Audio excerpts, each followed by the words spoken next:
प्रभु यीशु की 5 मिनट की भावपूर्ण कथा। प्रिय भाई और बहन, आज हम प्रभु यीशु मसीह की 40 के भाव को एक छोटी सी कथा के रूप में समझते हैं ताकि मन, आत्मा और जीवन तीनों में शांति उतरे। एक समय की बात है, एक छोटा सा गांव था जहां लोग दुख, बीमारी और भय से घिरे रहते थे। उस गांव में एक विधवा माँ रहती थी जिसका बेटा बहुत बीमार था। उसने कई जगह दवा कराई पर आराम न मिला। किसी ने उससे कहा, प्रभु यीशु पर भरोसा रखो, उनकी 40 पढ़ो और उपवास के साथ प्रार्थना करो। वह माँ 40 का अर्थ नहीं जानती थी पर विश्वास जानती थी। उसने 40 दिनों तक सरल जीवन अपनाया, सुबह प्रभु का नाम, दिन में प्रेम और सेवा और रात में क्षमा की प्रार्थना।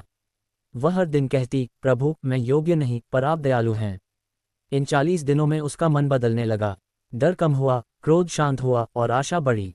वह बेटे के पास बैठकर यीशु के प्रेम की बातें सुनाती कि प्रभु भूखों को भोजन देते हैं, बीमारों को चंगा करते हैं और पापियों को अपनाते हैं।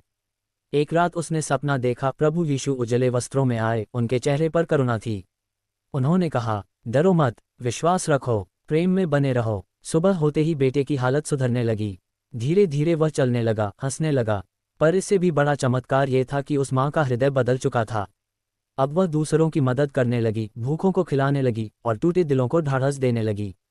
गांव के लोग पूछने लगे, तुमने क्या किया? वह मुस्कुराकर बोली, मैंने प्रभु यीशु की 40 के भाव को जिया, विश्वास, उपवास, प्रार्थना और प्रेम। संदेश: 40 केवल शब्द नहीं, जीवन की चाल है। जब हम 40 दिनों के धैर्य, त्याग और विश्वास को अपनाते हैं तो प्रभु हमारे भीतर काम करते हैं। बीमारी हो या भय, यीशु की शांति सब पर भारी पड़ती है। छोटी प्रार्थना: हे प्रभु यीशु, हमारे हृदय को शुद्ध कीजिए, हमारे घर में शांति दीजिए और हमें प्रेम का साधन बनाइए। आमीन। यदि चाहें तो मैं इसे